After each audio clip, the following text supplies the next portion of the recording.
अस्सलामुअलैकुम।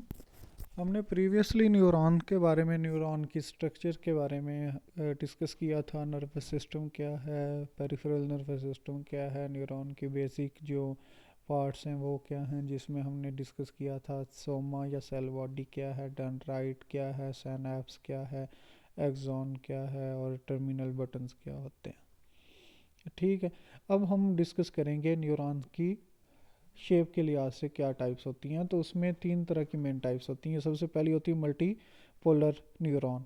Multi polar neuron क्या होता है, इसमें यहाँ पे जो है ना, एक कंसेप्चुअल चीज़ें हैं ये थोड़ी सी ना समझने के लिए। इसमें होता क्या है कि neuron with one axon and many dendrites attached to its soma. ये हैं डेंड्राइट्स। सोमा सेल बॉडी के साथ डेंड्राइट्स अटैच होते हैं। तो जहाँ पर एक एक्सॉन और उसके बाद काफ़ी सारे डेंड्राइट्स जो हैं सोमा के साथ, एक्सॉन एक ही है नो डाउट, लेकिन सेल बॉडी के साथ डायरेक्टली बहुत सारे जब डेंड्राइट्स अटैच होंगे तो उसे हम मल्टीपोलर न्यूरॉन कहेंगे। इसके बाद आता है bipolar neuron. Neuron with one axon and one dendrite attached to its soma. यहाँ पे अब ये हम बात करें, ये है जी ए में बाइपोलर न्यूरॉन। बाइपोलर क्या है, दो पोल्स हैं। सोमा ये है सेल बॉडी, इसके एक साइड पर डेंड्राइट्स हैं और एक साइड पर टर्मिनल बटन्स हैं। तो ये है बाइपोलर के दो इसके पोल्स हैं, दोनों साइड्स पे, एक साइड पे डेंड्राइट्स हैं, एक साइड पे टर्मिनल बटन्स हैं। अब तीसरी इसकी टाइप आती है यूनिपोलर न्यूरॉन की। यूनिपोलर न्यूरॉन क्या है, सोमा है सेल बॉडी, यहाँ पर एक पोल है, यहाँ पर एक अटैचमेंट है, यहाँ पर इसकी एक्सॉन की, एक्सॉन की नहीं, यहाँ पर ना सोमा के बाद एक अटैचमेंट है, वो आगे फर्दर डिवाइड हो जाती है डेंड्राइट्स और एक्सॉन में। यहाँ पर वो डायरेक्टली एक सिरे पर डेंड्राइट्स हैं, एक सिरे पर टर्मिनल बटन्स है। यहाँ पर एक सिरा आता है, वो फर्दर डिवाइड होता है डेंड्राइट्स में और टर्मिनल बटन्स में। ये है जी यूनिपोलर न्यूरॉन। क्योंकि इसका एक पोल है, इसके दो पोल्स हैं, यहाँ पर एक साइड, दूसरी साइड, यहाँ पर इसकी एक ही साइड है, वो साइड आगे डिवाइड हो रही है, तो इसलिए ये यूनिपोलर है। अब जो ये बाइपोलर न्यूरॉन है या यूनिपोलर हैं, ये बेसिकली सेंसरी न्यूरॉन्स हैं कि ये सेंसेस के साथ अटैच होते हैं और सेंसरी इंफॉर्मेशन प्रोवाइड करते हैं।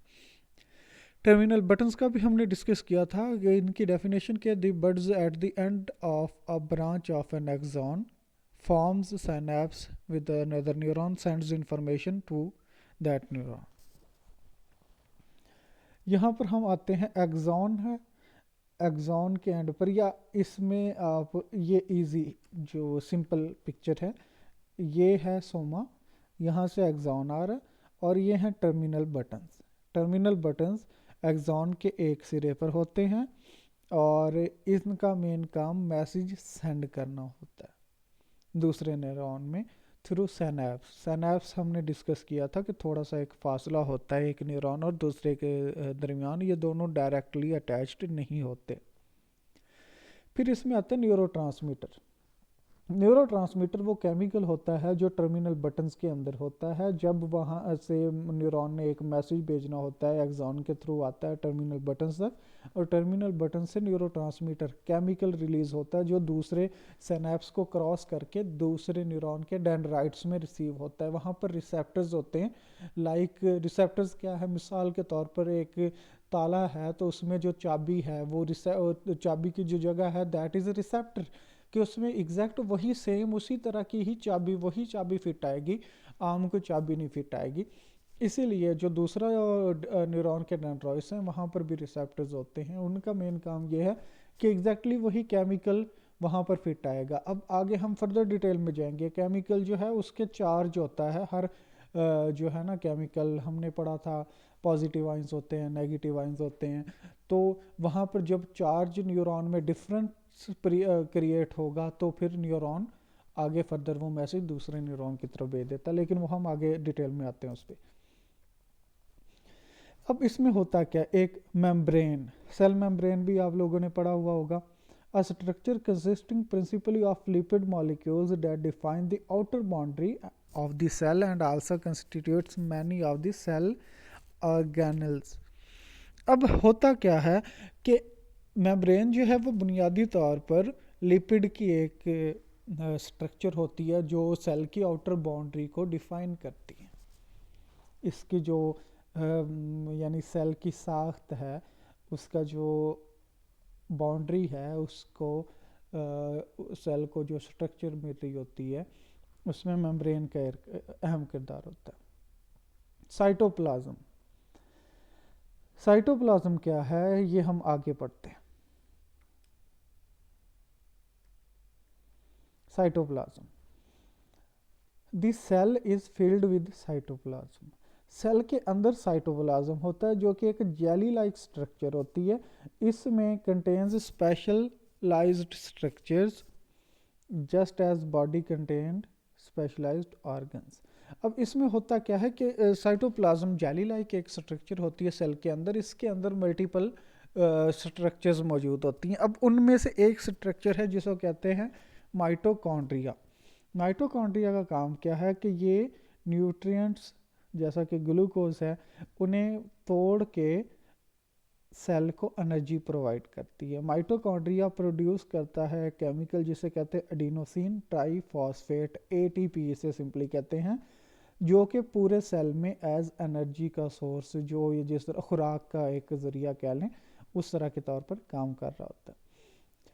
फिर सेल के अंदर न्यूक्लियस होता है। न्यूक्लियस बुनियादी तौर पर सेल बॉडी या सोमा में होता है। ठीक है, इसका ये वर्ड जो है लैटिन वर्ड से निकला है नट, इसका मतलब है। न्यूक्लियस जो है उसके अंदर क्रोमोसोम्स होते हैं। अब होता क्या है, क्रोमोसोम्स जो हैं वो basically consist of long strands of DNA, deoxyribonucleic acid, DNA, ये होते हैं, ये क्रोमोसोम्स इन पे मुश्तमिल होता है। अब क्रोमोसोम्स का जो एक मेन काम है कि वो basically contain recipes of making proteins, वो प्रोटीन्स बना रहा होता है। अब क्रोमोसोम्स के अंदर जीन्स होते हैं। क्रोमोसोम्स के अंदर, क्रोमोसोम का काम है प्रोटीन्स बनाना, क्रोमोसोम के अंदर होते हैं जीन्स। जीन्स में इंडिविजुअल वो रेसिपीज ऑफ इंडिविजुअल प्रोटीन्स कि वो इंडिविजुअल प्रोटीन्स बनाने का काम कर रहे होते हैं। तो ये सेल के अंदर मौजूद हैं सारी चीज़ें।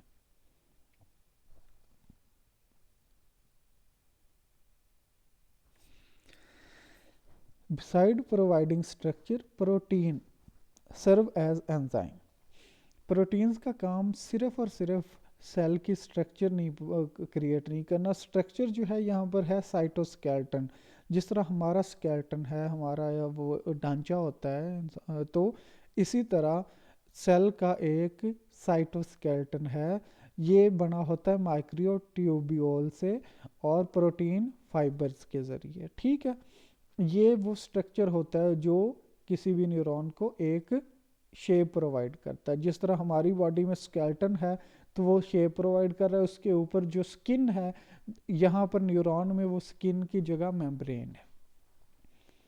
अब जो है ये प्रोटीन सिर्फ और सिर्फ स्ट्रक्चर प्रोवाइड नहीं करते, वो एंजाइम की तरह भी काम करते हैं। एंजाइम क्या होता है? Enzyme are the cells marriage brokers and divorce जजेस। इनमें क्या काम है? एंजाइम्स डिसाइड करते हैं सेल्स टूटेंगे, सेल्स जुड़ेंगे, सेल्स किस तरह उनकी ग्रोथ होगी, किस तरह से वो आगे सेल्स पे काम करते हैं। अब इसमें फर्दर होता है एक अहम पॉइंट, प्रोटीन्स जो हैं are involved in transporting substances within the cell. Proteins का ये भी काम है कि वो सेल्स के अंदर सब्सटेंसेस, न्यूट्रिएंट्स वगैरह, खुराक के जो यानी ज़रिया है एनर्जी का, उन्हें भी मुहैया करता है। अब सबसे अहम पॉइंट, हमारी बॉडी में अगर इंसानों की बॉडी की बात की जाए तो जो सबसे बड़ा एक न्यूरॉन है उसमें उसका एक्सॉन हमारे पाँव से शुरू होकर डायरेक्ट हमारे ब्रेन तक, जो हमारी रीढ़ की हड्डी जहाँ पर एंड होती है, हमारी नेक एंड होती है, वहाँ तक वो जुड़ा हुआ है। एक्सॉन हमारे नेक से लेकर हमारे पाँव तक की लेंथ है उसकी। अब इसमें क्या होता है कि एक इतना ज़्यादा, एक इतना बड़ा न्यूरॉन है, तो इतना बड़ा न्यूरॉन है, उसको एनर्जी हासिल करने के लिए, एनर्जी का सोर्स, एनर्जी का हमने बात की, वो माइटोकॉन्ड्रियाज के ज़रिए है। अब वो मेनली सारी चीज़ें सेल बॉडी में है, सोमा में, वहाँ से एनर्जी पाँव तक जानी है, वहाँ से सारी चीज़ों, तो एक सिस्टम होना चाहिए। इतना एक लंबा एक्सॉन है, तो वहाँ पर एक प्रॉपर सिस्टम होना चाहिए कि सोमा में जो न्यूट्रिएंट्स एडिनोसिन ट्राइफॉस्फेट जो है सोर्स ऑफ एनर्जी यूज़ होता है एटीपी, वो अगर सोमा में जनरेट हो रहा है, वहाँ पर बन रहा है, वहाँ पर हासिल हो रहा है, तो वो फिर हमारे पाँव तक भी जाना चाहिए ब्रेन से लेकर। तो वहाँ पे उसके लिए फिर वहाँ पे एनर्जी के लिए ट्रांसफ़र करने के लिए या खुराक को सप्लाई करने के लिए एक सिस्टम है जिसे कहते हैं एक्सोप्लाज्मिक ट्रांसपोर्ट। ठीक है जी। अब इसमें क्या होता है, एक्सोप्लाज्मिक ट्रांसपोर्ट वो बुनियादी तौर पर माइक्रोट्यूब्यूल्स के ज़रिए होता है। यहाँ पर बात हुई साइटोस्केलेटन की, found of microtubules and other protein fibres. Protein fibres भी इसमें काम कर रहे होते हैं, माइक्रोट्यूब्यूल्स भी। माइक्रोट्यूब्यूल्स यहाँ पे हम बात करते हैं कि long strand of bundles of protein filaments arranged around हॉलोक्यूल। यानी सिंपली इसमें होता क्या है, साइटोस्केलेटन के अंदर जिस तरह हमारा स्केलेटन है, इसके हमारा स्केलेटन हमारी बॉडी को डिफाइन करता है, इसी तरह साइटोस्केलेटन जो है वो न्यूरॉन की बॉडी को, शेप को डिफाइन कर रहा है। अब हमारी बॉडी पे इसके ऊपर, स्केलेटन के ऊपर स्किन है, ठीक है। यहाँ पर क्या है, न्यूरॉन में स्किन की जगह मेम्ब्रेन है। उसके बाद हमारी बॉडी में एनर्जी की सप्लाई जो है उसके लिए वेन्स हैं, क्योंकि सप्लाई ब्लड के थ्रू हो रही है, तो उसमें क्या है, वो माइक्रोट्यूब्यूल्स हैं। यानी अगर आप इस तरह से माइंड में रखें हमारे बॉडी के लिहाज से, तो माइक्रोट्यूब्यूल्स लाइक आवर वेन्स, और साइटोस्केलेटन हमारा स्केलेटन, मेम्ब्रेन जो है वो बुनियादी तौर पर जिस तरह हमारी स्किन है इस तरह रोल प्ले कर रही होती है। इसके बाद है सपोर्टिंग सेल्स। न्यूरॉन्स जो हैं वो हमने देख लिया कि न्यूरॉन्स बुनियादी तौर पर तीन तरह के हैं, सेंसरी न्यूरॉन्स हैं, मोटर न्यूरॉन्स हैं और इंटरन्यूरॉन्स हैं। तो होता क्या है, अब न्यूरॉन्स को काम करने के लिए और भी न्यूरॉन्स की हेल्प चाहिए, और न्यूरॉन किस तरह से, उन्हें कहते हैं सपोर्टिंग सेल्स। सपोर्टिंग सेल्स को हम कहते हैं, इनमें सबसे अहम जो एक टाइप है उसे कहते हैं गलिया, गलाया नहीं है, गलिया या न्यूरोगलिया या नर्व ग्लू, या कॉमनली इसे ग्लियल सेल्स कहा जाता है। अब ग्लियल सेल्स जो हैं इनका मुख्तलिफ काम है, ये surround neurons and hold them in place. ये न्यूरॉन की जो है उसकी स्ट्रक्चर को डिफाइन करते हैं, उन्हें अपनी जगह पर रखते हैं, उनमें न्यूट्रिएंट्स की सप्लाई को डील कर रहे होते हैं, उस यानी जो केमिकल्स न्यूरॉन में मूव आउट कर रहे हैं, ज़रूरत होती है उन्हें वो प्रोवाइड कर रहे होते हैं। उसके बाद वो न्यूरॉन्स को इंसोलेट करते हैं। इंसोलेशन हमने बात की थी न्यूरॉन के स्ट्रक्चर वाले लेक्चर में कि माइलिन शीथ, माइलिन शीथ क्या होती है, वो प्रोटेक्टिव लेयर होती है, वो इंसोलेशन होती है, इंसोलेटरी एक लेयर होती है जो एक एक्सॉन के ऊपर मौजूद होती है, ताकि वो एक्सॉन दूसरे एक्सॉन से टच ना करे। जिस तरह हम इलेक्ट्रिक वायर में ऊपर एक रबड़ या प्लास्टिक की लेयर होती है, उसी तरह वो लेयर होती है। तो ग्लियल सेल्स का काम वहाँ पर भी ये भी है कि वो उसके ऊपर इंसोलेशन या माइलिन शीथ प्रोवाइड करते हैं। उसके बाद एक्ट एज हाउसकीपर्स। हाउसकीपर्स किस तरह, घर का ख्याल रखने के लिए, destroying and removing the carcasses. Carcasses क्या है, डेड बॉडीज़ हैं, रिस्क फैक्टर्स हैं, वायरसेस हैं, तो of neurons they are killed by disease और इंजरीज। होता क्या है, कोई वायरस अटैक हुआ, चोट लगी, इस तरह के इश्यूज से न्यूरॉन्स डेड हो गया, तो उनकी जो डेड बॉडीज़ हैं उन्हें भी इन्होंने डिस्ट्रॉय करना है, उन्होंने ब्रेन में से क्लियर करना होता है। अब बुनियादी तौर पर ग्लियल सेल्स की तीन टाइप्स हैं, एस्ट्रोसाइट्स, ओलिगोडेंड्रोसाइट्स और माइक्रोग्लिया। एस्ट्रोसाइट्स का मतलब होता है स्टार सेल्स। इनकी स्ट्रक्चर स्टार लाइक होती है, इनकी शेप जो है वो स्टार्स जैसी होती है। इनका काम क्या है, physical support to neuron, neuron को फिजिकल सपोर्ट प्रोवाइड करते हैं, clean up debris within the brain, जो न्यूरॉन डेड हो जाते हैं तो उनकी डेड बॉडीज को वो क्लियर कर रहे होते हैं। They produce some chemicals that neuron need to fulfil their functions, simply energy का सोर्स प्रोवाइड करने के लिए। They help to control chemical composition of the fluid surrounding neurons by actively taking up and releasing substances whose concentration must be kept critical level। यानी neuron के functioning के हवाले से एक तो उसे स्ट्रक्चर प्रोवाइड करते हैं, दूसरा उसमें से जो फजूल चीज़ें हैं, जो डेड बॉडीज़ हैं, जो न्यूरॉन्स डेड हो जाते हैं उन्हें क्लियर करते हैं, और उसके बाद उसे एनर्जी प्रोवाइड कर रहे होते हैं। Recent evidence suggests that astrocytes receive nutrients from capillaries। Astrocytes का क्या काम है, एक साइड से वो कैपिलरीज हमारी जो ब्लड सप्लाई है इसमें वेंस भी होती हैं, वेंस से छोटी जो एक वेंस को हम नॉर्मली रगें कहते हैं, उससे नीचे होता है शरियाने जिन्हें कैपिलरीज कहते हैं, जो बहुत बारीक सी ब्लड सप्लाई के लिए वो यूज़ होती हैं। तो उसमें कैपिलरीज में ये कैपिलरीज से अटैच होते हैं एक साइड से, और दूसरी साइड से ये अटैच होते हैं न्यूरॉन से। जब न्यूरॉन को एनर्जी न्यूट्रिएंट्स की ज़रूरत होती है तो ये कैपिलरीज से न्यूट्रिएंट्स लेकर न्यूरॉन्स को सप्लाई कर रहे होते हैं। अब केमिकल्स को ट्रांसपोर्ट करने के अलावा serve as matrix that hold nutrients in place, ये बात हमने पहले भी कर ली है कि वो उन्हें बुनियादी तौर पर शेप प्रोवाइड कर रहे होते हैं, उन्हें अपनी जगह पर रखते हैं।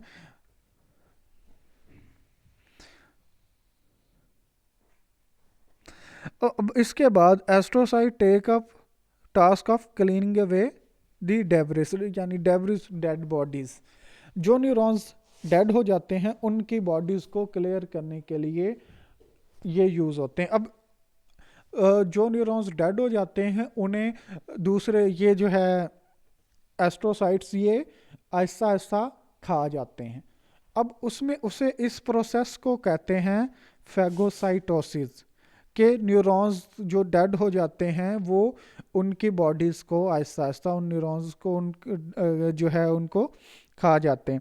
अब उसके बाद क्या है, astrocyte will divide and produce enough new cells to do the task if there is considerable amount of injured tissue to be cleaned up. अब होता क्या है कि जब खुदा न खास्ता ब्रेन के ज़्यादा वो न्यूरॉन्स डेड हो जाते हैं तो फिर एस्ट्रोसाइट्स जो हैं वो आगे मल्टीपल एस्ट्रोसाइट्स को जनरेट करते हैं, वो डिवाइड होकर अब वो आगे वो फिर फर्दर उन सारे न्यूरॉन्स को जो डेड हो गए उनको ब्रेन से उनका बॉडी से उनका सफाया कर देते हैं। अब principal function of oligodendrocyte is to provide support to axon and produce myelin sheath. Astrocyte के बाद ओलिगोडेंड्रोसाइट इसका मेन काम है माइलिन शीथ प्रोवाइड करना। माइलिन शीथ की हमने बात कर ली कि एक्सॉन के ऊपर लेयर होती है जो प्रोटेक्शन प्रोवाइड करती है ताकि एक्सॉन दूसरे एक्सॉन्स के साथ टच होकर वो इंफॉर्मेशन या कहीं पर कोई प्रॉब्लम्स ना क्रिएट हो रही हों, तो वो प्रोटेक्टिव लेयर जो है उसे कहते हैं माइलिन शीथ। माइलिन शीथ जो है वो does not form a continuous sheet, rather it consist of series of segments. ये भी हमने लास्ट लेक्चर में बात की कि वो यूनिफॉर्म नहीं होती बल्कि वहाँ पर सेगमेंट्स होते हैं, जिस तरह रेल के डब्बे होते हैं उस तरह सेगमेंट्स होते हैं, तो उन्हें हम कहते हैं nodes of Ranvier. A given oligodendrocyte produces up to 50 segments of myelin। तकरीबन एक जो ओलिगोसाइट है वो तकरीबन 50 सेगमेंट भी माइलिन के बना लेता है। तीसरी जो टाइप है that is microglia are the smallest cells of glial cells. अब इसमें क्या है, micro means small, like some types of astrocyte they act as phagocytes. Phagocytes क्या है, फैगोसाइटोसिस यानी जो दूसरे न्यूरॉन की डेड बॉडीज को खा जाते हैं। Engulfing and breaking down dead and dying neurons, ठीक है।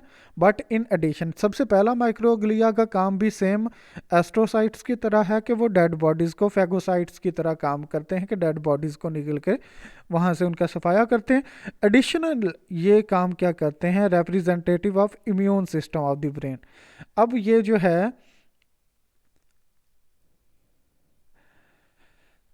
न्यूरॉन के इम्यून सिस्टम के तौर पर काम करते हैं। ब्रेन में भी न्यूरॉन के इम्यून सिस्टम का काम करते हैं। उसमें क्या है कि ये माइक्रो ऑर्गेनिजम्स वायरस वगैरह से ब्रेन की हिफाजत कर रहे होते हैं, माइक्रोग्लिया। यहाँ तक हमारा टॉपिक कंप्लीट होता है। आपके कोई भी क्वेश्चंस हो तो आप लोग मुझसे व्हाट्सएप ग्रुप में पूछ सकते हैं।